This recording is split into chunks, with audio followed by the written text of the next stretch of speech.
Boa tarde a todos, que Jesus nos abençoe nesta tarde linda, maravilhosa, com este sol, esta energia que nós necessitamos, que nos alegra. Tenha certeza de que todos nós, juntos, receberemos o tratamento da tarde de hoje. Hoje conosco o Dr. João Vanderlei Bocchio, do Grupo Assistencial e Filantrópico Joana de Ângeles, Missão do Homem Inteligente na Terra. A frase que trabalhamos esta semana: não podes modificar o mundo na medida dos próprios anseios, mas podes mudar a ti próprio. Emmanuel. E a frase que começamos a trabalhar já na quarta-feira: em todas as indecisões e aflições, pensa no Cristo. Emmanuel. Em todas as indecisões e aflições, pensa no Cristo. Frase de Emmanuel. Vamos fazer a leitura do Evangelho, a lição que caiu para nós. Capítulo 7. Missão do homem inteligente na Terra. Foi que caiu hoje para nós e justamente a lição, a palestra de hoje, o título: Ferdinando, Espírito Protetor, Bordeaux, 1862. Não vos orgulheis por aquilo que sabeis, porque esse saber tem limites bem estreitos no mundo que habitais. Mesmo supondo que sejais uma das sumidades deste globo, não tendes nenhuma razão para vos envaidecer. Se Deus, nos seus desígnios, vos fez nascer num meio onde pudesses desenvolver a vossa inteligência, foi por querer que a usasseis em benefício de todos. Porque é uma missão que Ele vos dá, pondo em vossas mãos um instrumento ao qual podeis desenvolver ao vosso redor as inteligências retardatárias e conduzi-las a Deus. A natureza do instrumento não indica o uso que dele deve-se fazer. A enxada que o jardineiro põe nas mãos do seu ajudante não indica que ele deve cavar? E o que diríeis se o trabalhador, em vez de trabalhar, erguesse a enxada para ferir o seu senhor? Diríeis que isso é horroroso e que ele deve ser expulso. Pois bem, não se passa o mesmo com aquele que se serve da inteligência para destruir entre os seus irmãos a ideia da providência? Não ergue contra o seu senhor a enxada, que lhe foi dada para preparar o terreno? Terá ele o direito ao salário prometido, ou merece, pelo contrário, ser expulso do jardim? Pois o será, não o duvideis, e arrastará existências miseráveis e cheias de humilhação, até que se curve diante daquele a quem tudo deve. A inteligência é rica em méritos para o futuro, mas com a condição de ser bem empregada. Se todos os homens bem dotados se servissem dela segundo os desígnios de Deus, a tarefa dos espíritos seria fácil, ao fazerem progredir a humanidade. Muitos, infelizmente, a transformaram em instrumento de orgulho e de perdição para si mesmos. O homem abusa de sua inteligência, como de todas as suas faculdades, mas não lhe faltam lições, advertindo de que uma poderosa mão pode retirar-lhe o que ela mesma lhe deu. É o capítulo 7. Missão do homem inteligente na Terra. Vamos fazer nossa prece, convidando a todos os irmãos, onde estiver neste momento, procurando se desligar de tudo do mundo material, das coisas exteriores, e vamos nos ligar com nosso Pai Criador, onde humildemente nos curvamos a Ele, agradecendo a vida, agradecendo a família, agradecendo as alegrias, agradecendo também as tristezas, as dores, pois são elas que nos faz religar com o nosso Pai Criador e nos colocar novamente no caminho do bem. Muitas vezes a nossa vaidade, o nosso orgulho faz com que esqueçamos desta ligação com o Criador, com Jesus, com a espiritualidade, onde vamos seguindo o caminho como um barco desgovernado, somente querendo algo para si, para a família, mas em determinado momento algo pode acontecer para cada um de nós, para que nós nos centremos, nos liguemos com o Pai, com Jesus, com os amigos espirituais. E são muitas vezes onde as dores nos fazem refletir, talvez uma atitude que tivemos com um familiar, com um amigo, onde machucamos, fazemos sofrer, ferimos, achando assim que na nossa vida um dia poderá acontecer a mesma coisa. Nós não estamos todos os dias, todos os momentos,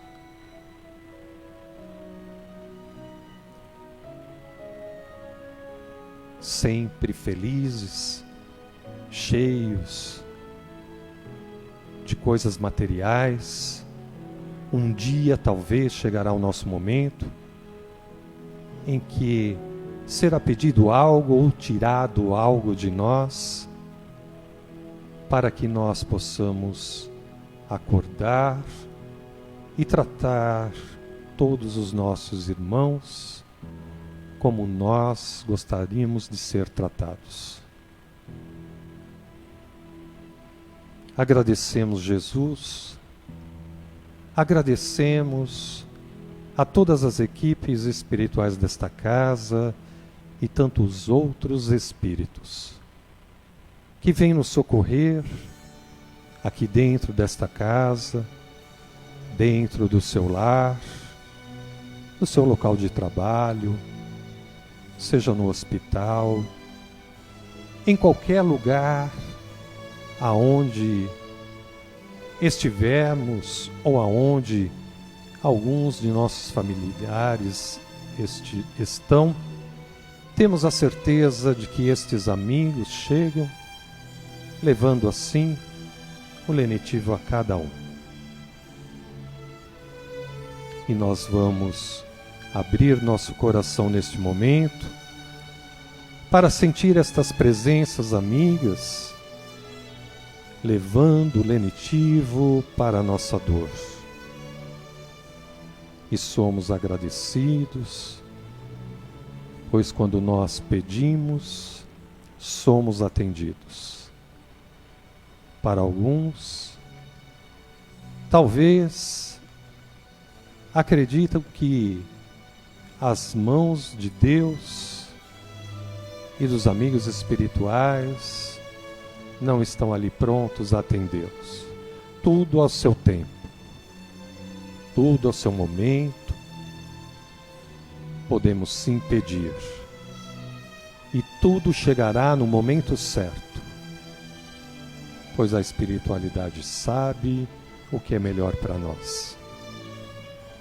E nós queremos ficar ainda bem ligados para receber o ensinamento desta tarde, que fará de nós criaturas mais atentas, ouvindo os ensinamentos do Mestre, ouvindo os ensinamentos do Evangelho segundo o Espiritismo.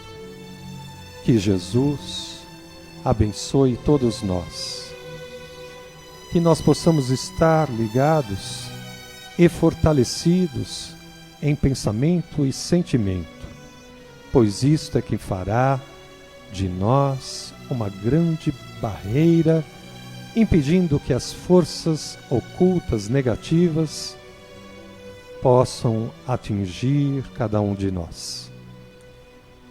E nós vamos sempre imaginar que nós somos uma luz intensa.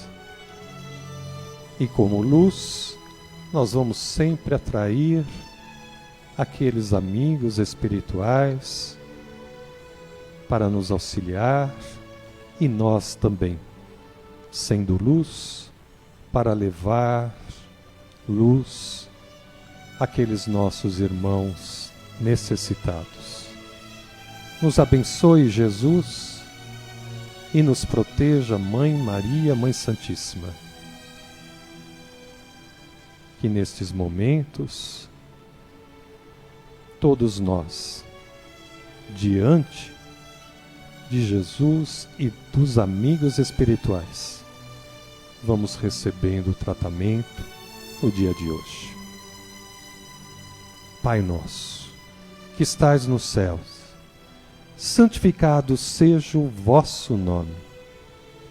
Venha a nós o vosso reino.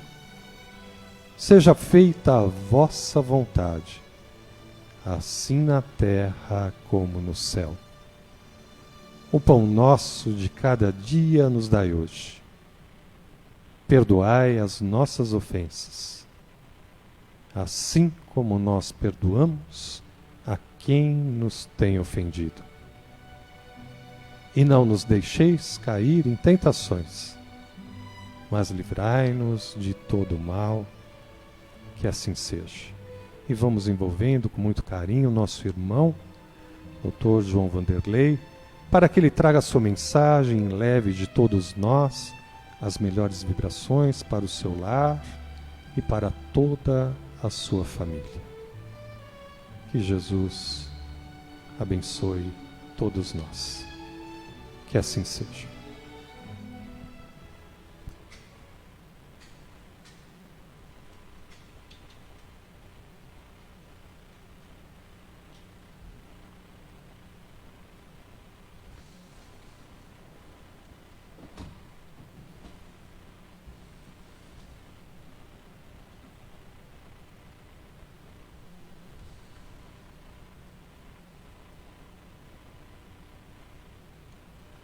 Boa tarde, queridas irmãs e irmãos em Cristo, que seu amor nos envolva e que suas bênçãos se derramem sobre nós.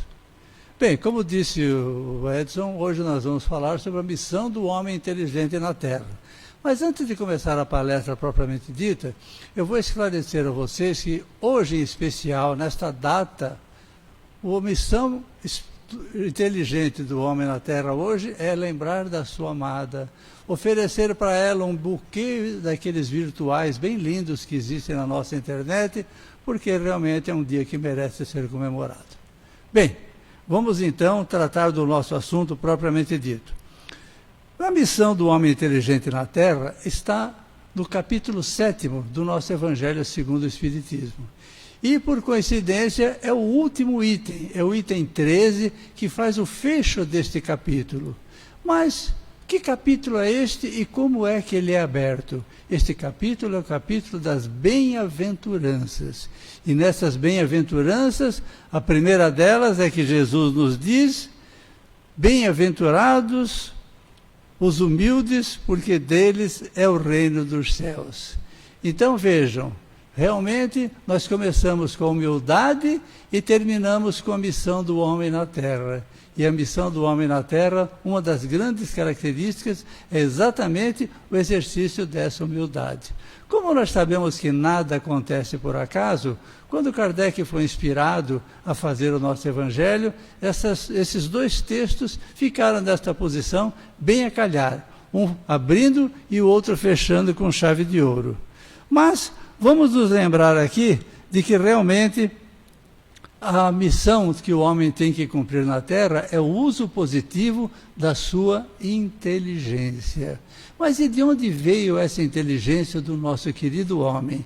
Bem, quando a gente vê na Bíblia que Deus fez o homem à sua imagem e semelhança, a gente fica um bocadinho assim espantado em analisar que o homem realmente não tem nada parecido com Deus no aspecto material, das suas atitudes, da sua maneira de ser, não é verdade? Mas onde é que está então essa semelhança de homem para com Deus? O Papai do Céu não ia se enganar. Ele realmente nos presenteou com seus maiores atributos, com as suas maiores qualidades. E quais são elas? Bom, em primeiro lugar, quando Kardec fez aquela importantíssima pergunta número 1 do Livro dos Espíritos, ele quis saber o que é Deus, e a resposta foi a inteligência suprema. Então, se Deus é a inteligência suprema, somente Ele teria condições de criar um espírito inteligente.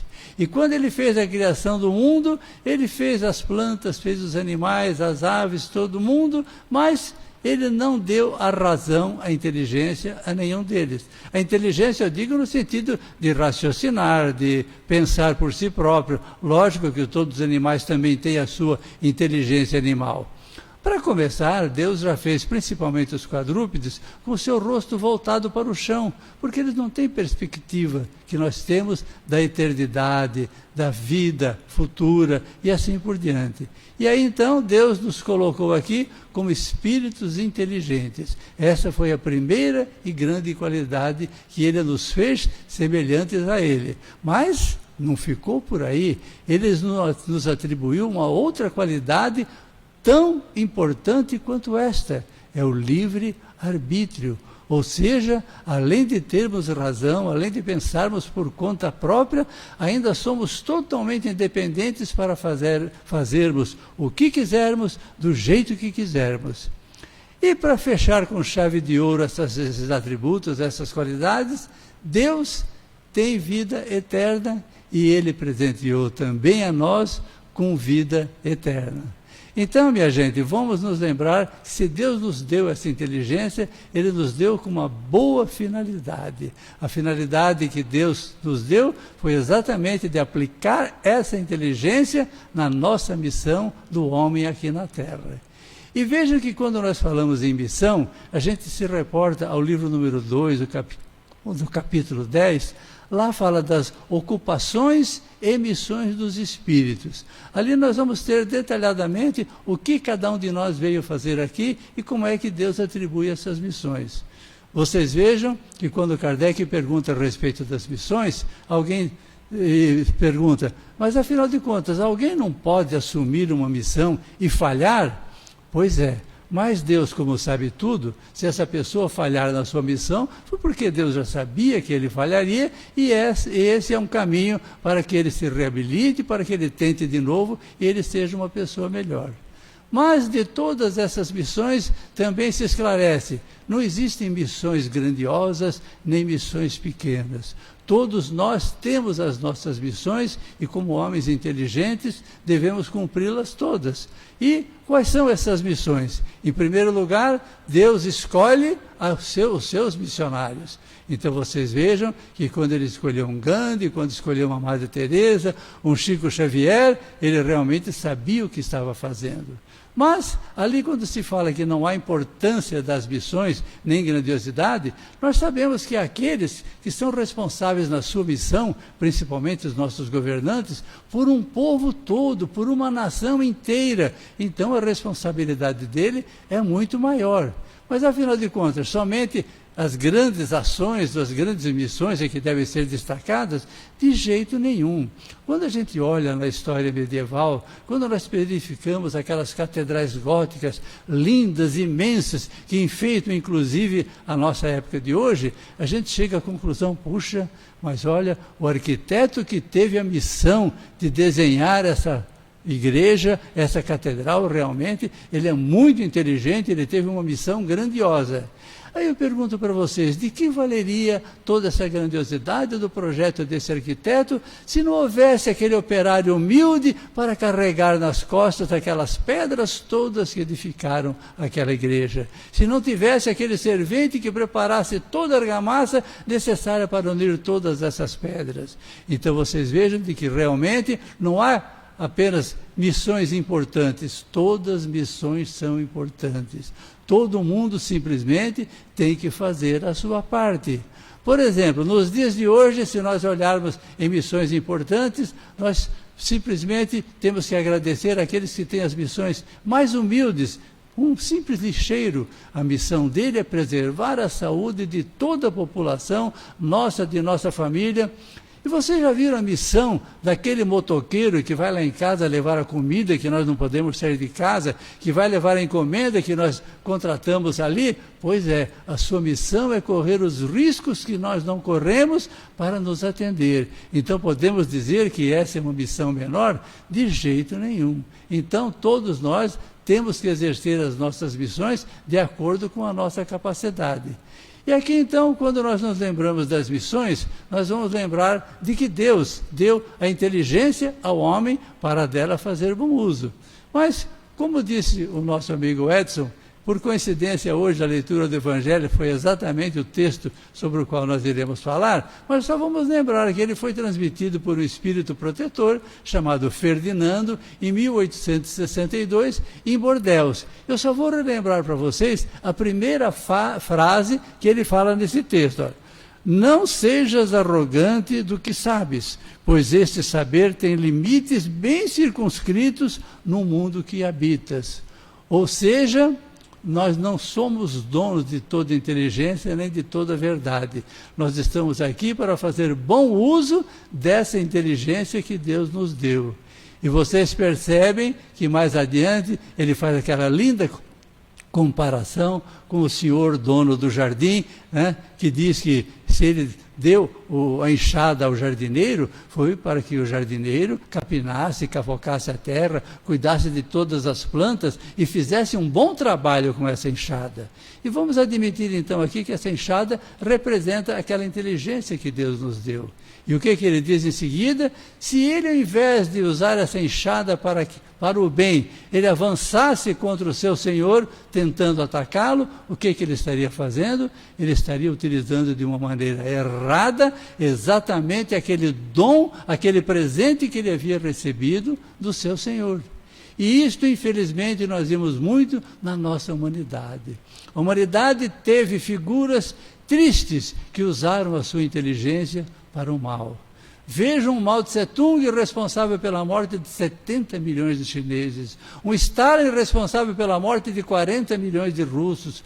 Um Hitler responsável por morte de mais de 20 milhões de pessoas, inclusive 6 milhões de judeus. Então esses realmente não souberam entender nada do que deveriam fazer com esse dom maravilhoso que Deus lhes deu, que era a inteligência. Mas, por outro lado, nós temos também aqueles que entenderam muito bem. Nós temos um Gandhi que, sem disparar um único tiro, sem ter uma única arma, ele simplesmente conseguiu devolver o seu país para o seu povo, libertá-lo da Inglaterra. Nós temos também pessoas como Martin Luther King, que lutaram pela igualdade dos seus irmãos, e também usou da sua inteligência para que realmente isso acontecesse. Então vocês vejam que tudo isso tem duas facetas. Depende da maneira como nós vamos utilizar, porque aqui por isso é que fala do homem inteligente na terra, mas aquele homem que aplica muito bem a sua inteligência. E dentro dessa inteligência toda, para nós realmente seguirmos um bom caminho, nós temos que nos espelhar em alguém. E Kardec já nos mostrou que se nós quiséssemos seguir um modelo, se nós quiséssemos ter um belo exemplo, onde é que nós olharíamos? Na resposta dada à pergunta 625, quando é perguntado por esse modelo, e a espiritualidade responde com duas palavrinhas bem simples: vide Jesus. Então, realmente, ali está Jesus para nos indicar o caminho que nós temos a seguir para usarmos muito bem a nossa inteligência. Então, vocês vejam que a inteligência que Jesus nos deu, em primeiro lugar, foi para resolver o problema da humanidade como um todo, a partir do momento em que ele nos diz: ame ao próximo como a ti mesmo. E vejam, para amar ao próximo como a nós mesmos, em primeiro lugar, nós temos que nos amar, porque, afinal de contas, primeiro, nós temos que transmitir aos outros aquilo de que nós somos possuidores. E aqui, então, o nosso próprio livro do nosso próprio Evangelho, Jesus também fala numa outra oportunidade: sede perfeitos como é perfeito o meu Pai que está nos céus. E quando a gente olha ali como nós vamos alcançar essa perfeição, nós verificamos que é simplesmente através da caridade, que é o maior predicado que Jesus nos deixou. Através da caridade, nós conseguimos realmente usar da nossa inteligência e levarmos toda essa mensagem positiva àqueles que nos cercam. E aí, quando a gente fala em homem inteligente, vamos nos lembrar que nós podemos usar da nossa inteligência, nós podemos usar da nossa caridade em todos os momentos da nossa vida. Vocês já perceberam que em casa, muitas vezes, se nós usamos da nossa inteligência e usamos da nossa caridade, nós falamos com uma voz mais baixa, nós compreendemos aqueles que se exaltam, nós desculpamos aqueles que nos ofendem, nós mordemos a língua na hora que queríamos falar alguma coisa desagradável. Então, realmente, aqui nós estamos cumprindo o que Jesus nos ensinou e utilizando muito bem essa inteligência. E assim também em todos os lugares, no emprego, aquele patrão que não denigre o empregado, taxando de desprezível, de incapaz, que só faz coisa errada, mas pelo contrário, estimulando, levando a aprender as coisas que ele ainda não sabe, porque uma das maneiras de nós utilizarmos aqui a nossa inteligência é exatamente nós ensinarmos alguma coisa a alguém.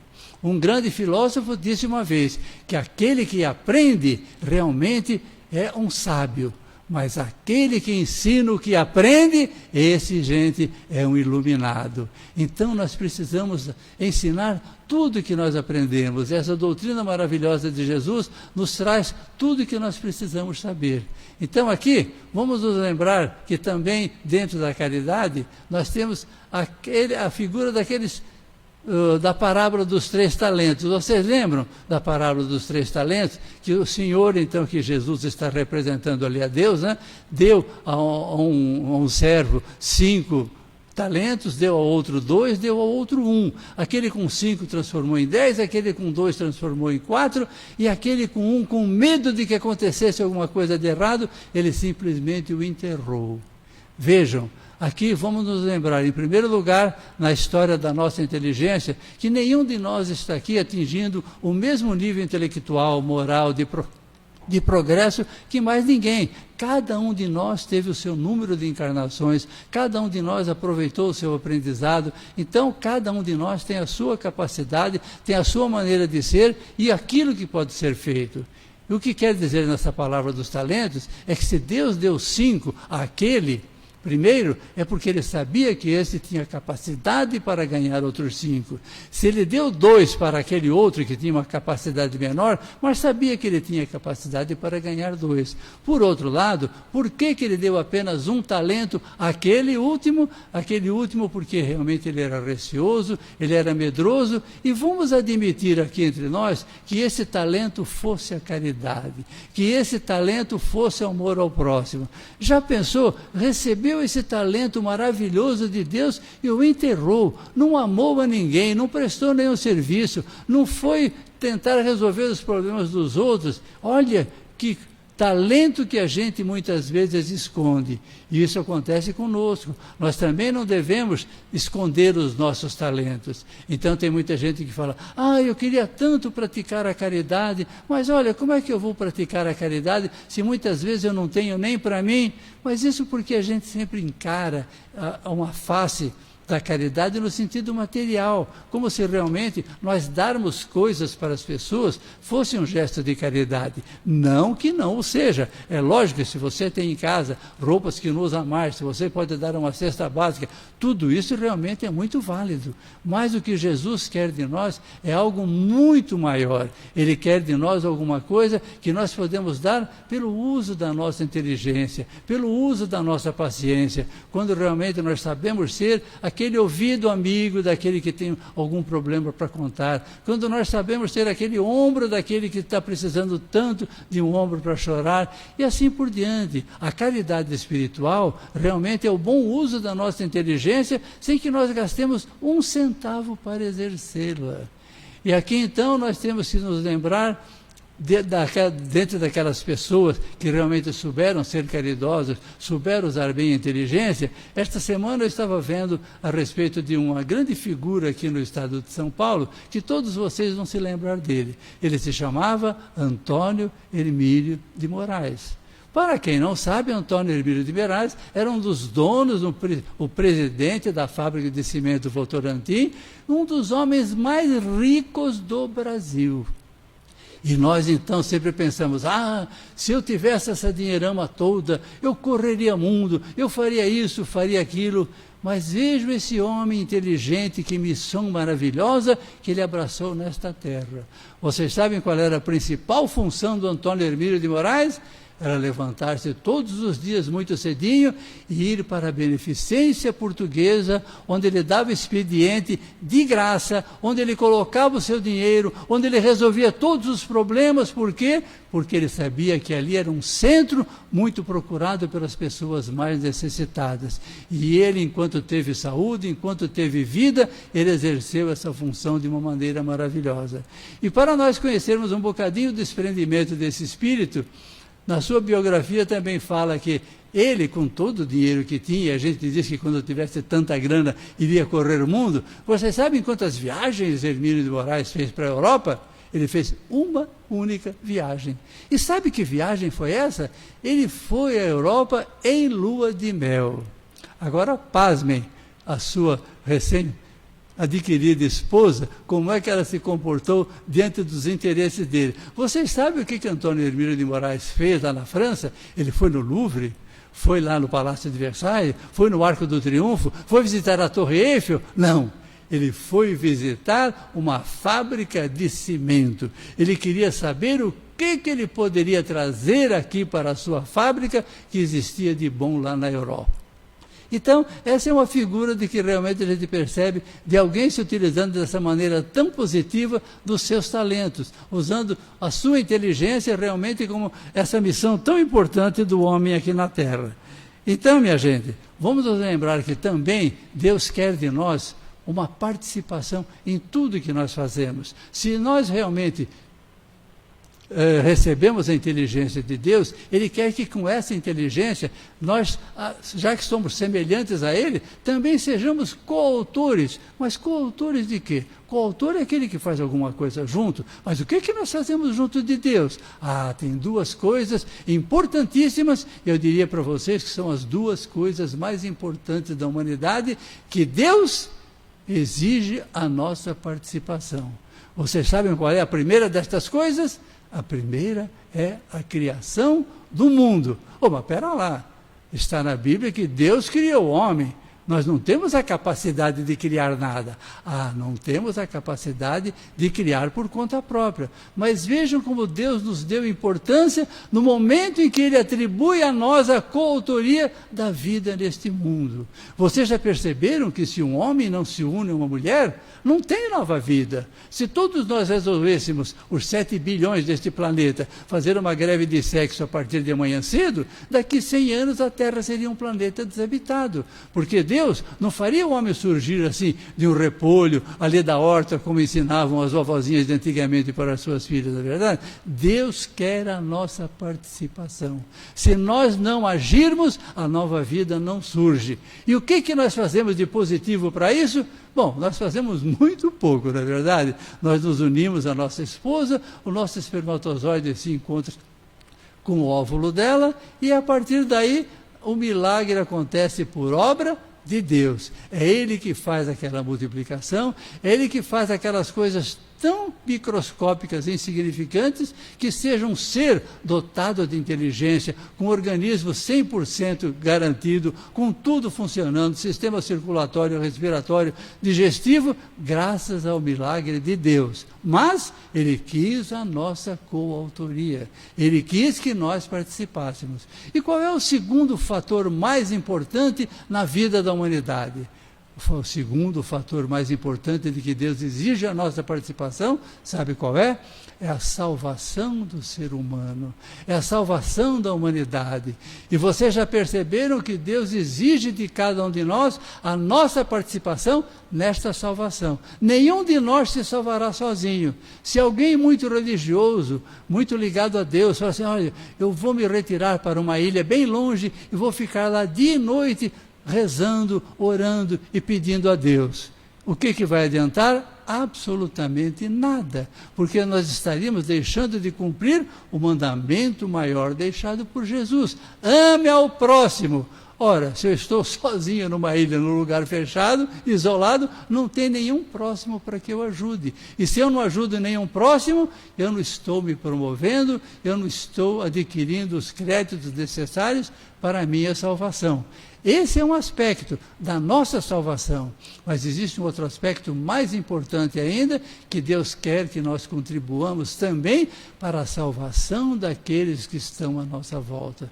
Vocês já perceberam quantos bons exemplos nós podemos dar aos nossos filhos, aos nossos parentes, aos nossos empregados, pelas nossas atitudes? Nós estaremos fazendo com que esses espíritos adquiram qualidades se espelhando em nós, sendo sinceros, fazendo aquilo que tem que ser feito, não reclamando, não xingando, não menosprezando ninguém, porque aí nós estaremos contribuindo para a salvação dessas almas que estão à nossa volta.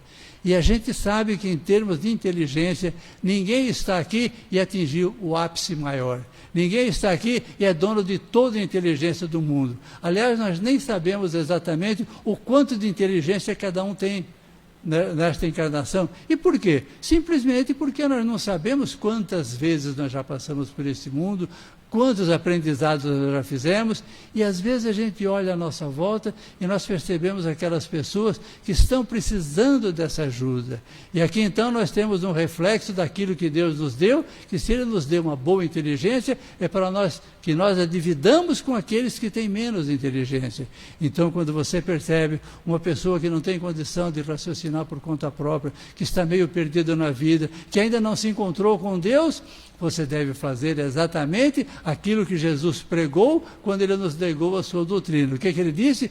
Vós sois a luz do mundo, vós sois o sal da terra. E aí então o que Jesus está querendo? Que nós, que éramos aquela velhinha apagada e conhecemos a palavra de Jesus e adquirimos todo o seu conhecimento, toda a sua luz, nós não devemos fazer exatamente o que Jesus nos critica. Não é para você colocar uma luz, um candeeiro debaixo do alqueire, porque lá não vai iluminar a nada nem a ninguém. Você tem que colocar o candeeiro em um lugar alto, porque ali ele será aproveitado por tudo e por todos. E exatamente na mesma continuidade desta passagem, Jesus ainda diz, vós sois o sal da terra. Se o sal perder o sabor, com que se há de salgar? Não servirá para nada, a não ser para ser jogado fora e pisado pelos homens. E o que ele quer dizer com isso? Que se nós, aquela velhinha apagada, recebemos a sua luz, a partir daquele momento nós estamos capacitados a levar essa luz a todos aqueles que estão à nossa volta. E quando nós olhamos esse mundo que vive na penumbra, essas pessoas que vivem na obscuridade, muitos que estão na escuridão, o que está faltando para eles? Exatamente a luz do Mestre. E se nós já a recebemos, nós seremos um coautores da salvação desses espíritos, dessas almas, transmitindo a eles essa informação, esse conhecimento de que eles ainda não foram capazes de alcançar sozinhos. E quando Jesus diz também a respeito do sal, por que ele fala, vós sois o sal da terra? Porque ele sabe que o sal é que dá o sabor às coisas. Vocês já perceberam que quando alguém tem algum problema de saúde e o médico fala, olha, tem que eliminar o sal. Nossa, você faz a comida, mas dá vontade de jogar tudo fora. Né? Não tem gosto de nada. Por quê? Porque o sal é o tempero. O sal é o gosto pela vida. E assim também nós encontramos à nossa volta pessoas desanimadas, pessoas tristes, que estão ali realmente esperando alguma coisa acontecer de melhor para dar um pouco de alegria à sua vida. E são para essas pessoas que nós devemos chegar até elas e levar esse sal que representa o nosso conhecimento, esse sal que representa a nossa caridade, esse sal que representa o nosso apoio. E aí então nós estaremos realmente seguindo tudo o que Jesus quer da gente. E para encerrar, vamos nos lembrando de que Jesus, quando fala em caridade, isso nós temos a pergunta 886, lá Kardec pergunta para a espiritualidade, mas afinal de contas, como é a caridade segundo a entendia Jesus? E nós vamos descobrir ali que a caridade segundo entendia Jesus, ela tem 3 aspectos, tem 3 partes. A primeira delas é benevolência para com todos.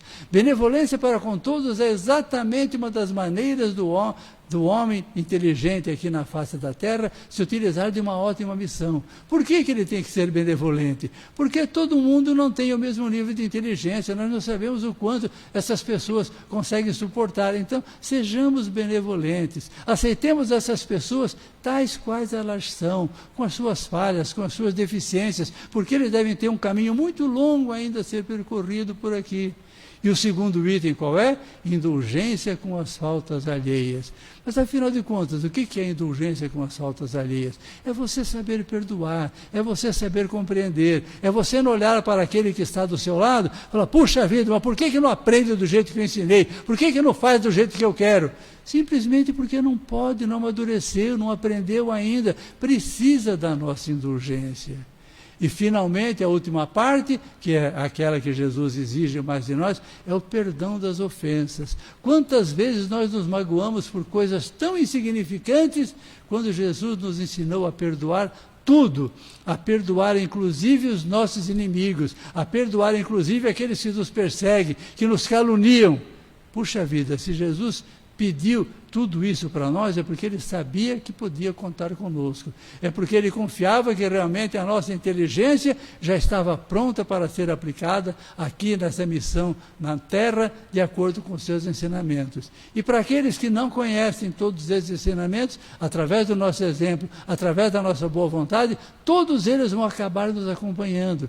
Porque, afinal de contas, tudo aquilo que você faz de bom ou de mal serve de exemplo para o bem ou para o mal. Se você fizer sempre um procedimento positivo, as pessoas que te acompanham vão ficar admiradas e querer saber o que está acontecendo de tão bom na sua vida, que caminho que você segue. E é aqui exatamente que nós seremos os coautores de Jesus, de Deus, na salvação da humanidade, porque o nosso exemplo, a nossa maneira de ser, está estimulando outras pessoas a que procedam da mesma forma, é que exercitem a caridade, é que exercitem a benevolência, que exercitem a indulgência. Então, minha gente, é importante que nós realmente saibamos usar esse dom maravilhoso que Deus nos deu e não vamos deixar isso arquivado, não vamos deixar ele no arquivo morto. Muitas vezes nós somos preguiçosos, nós somos acomodados, a gente acha que vai dar muito trabalho a gente exercitar a nossa inteligência, a gente assumir uma missão. Mas tudo isso será válido, porque no momento em que nós exercitamos positivamente a nossa missão de homem inteligente na Terra, nós fazemos deste planeta um mundo melhor e estaremos propiciando ao nosso Mestre Jesus todo aquele auxílio de que Ele está precisando e que a gente sabe que Ele conta conosco. E que Ele nos abençoe a todos. Muito obrigado, uma boa tarde a todos.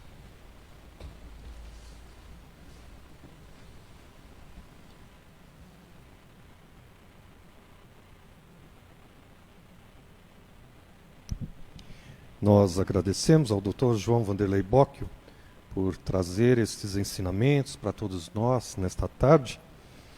E a palestrante de quarta-feira, Maria Luísa Manfrim, do Grupo Assistencial Irmão Romano, Reconciliar-se com os Adversários.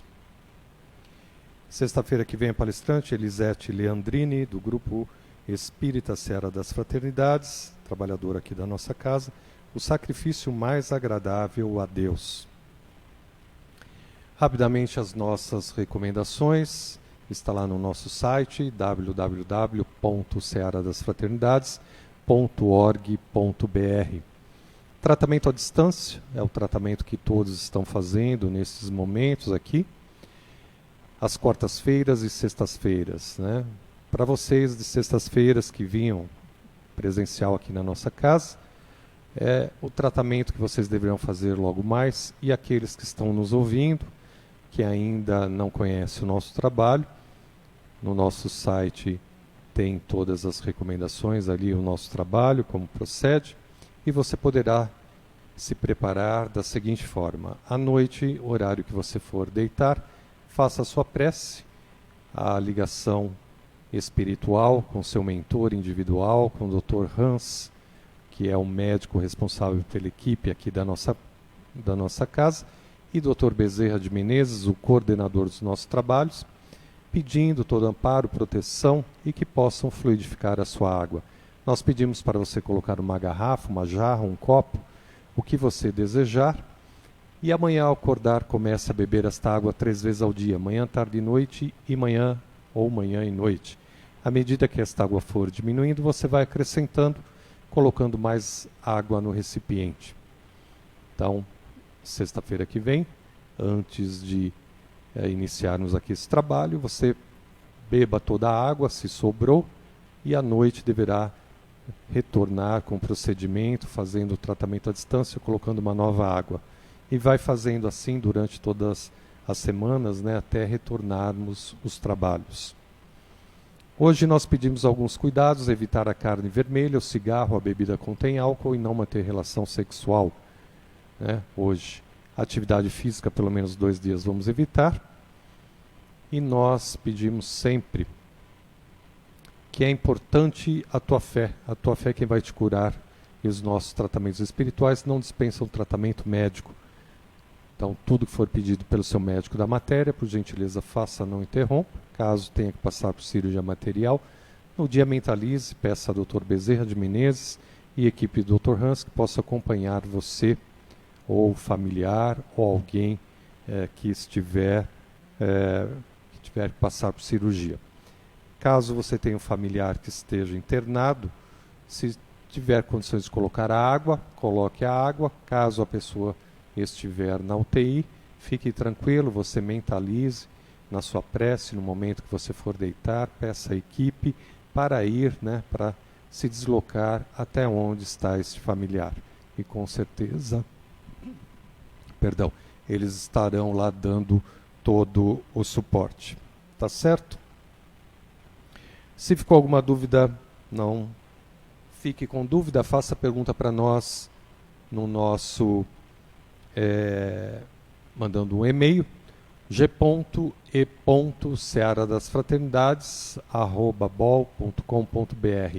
Você pode fazer a sua pergunta e aí nós respondemos, ok? Aqueles assistidos que estavam passando pelo trabalho de desobsessão, todas as segundas-feiras, por gentileza, continue fazendo a sua ligação, né, na sua casa, mentalize aqui o horário que você estava frequentando, que é às 20 horas, e tenha certeza de que o plano espiritual vai agir, atuar em você ou no seu familiar que estava vindo às segundas-feiras, que é o nosso trabalho de desobsessão. O trabalho de encontro mensal de harmonização pessoal e familiar, que acontece no segundo domingo do mês, dia 14 agora, né, de junho, domingo, às 10h30. Quem vai estar falando é o Manolo Quezada. E o tema: ciúme, amor ou posse? Ciúme, amor ou posse? Então você poderá acompanhar o trabalho entrando lá no Face do Núcleo Espírita O Semeador, e poderá assistir aí o Manolo e fazendo as suas perguntas também, ok? Amanhã é o programa da rádio, também veja lá o Núcleo Semeador. Eu não tenho aqui o título de amanhã, mas eles estarão também falando algum tema que é bastante importante, tá certo? Agradecendo de coração toda a colaboração de vocês com a casa, aqueles que estão pedindo aí os deliveries, né, às quartas-feiras e sextas-feiras, estamos fazendo aí bastante coisa, então agradecemos de coração a vocês. Sábado as feijoadas, né? Amanhã vamos estar com a feijoada, se ainda você quiser, pode ligar aqui para a nossa casa hoje, e assim nós fazendo tudo sempre com muito amor, muito carinho, envolvendo esses alimentos, para que leve, né, para estes que estão consumindo um pouquinho das nossas vibrações, as vibrações aqui da casa. Então agradecendo de coração a todos, tá? Um excelente é dia para vocês, dia dos namorados, eternos namorados, né? Aqueles que estão namorando, que estão juntos, casados, enfim, o nosso abraço. Aqueles que não estão, tenha fé, né? Que com certeza poderá encontrar um grande amor. Tá bom? Fique em paz, que Jesus abençoe você, abençoe sua família, abençoe todos nós, esta casa, e abençoe todos os médicos que estão trabalhando aí, todos aqueles nossos amigos que trabalham aí nos hospitais, que estão à frente aí desta pandemia. Então, vamos também orar, vibrar por cada um deles. Fique em paz. Até quarta-feira, às 19h, e o próximo encontro também de vocês aí na sexta-feira, às 14h. Um abraço a todos.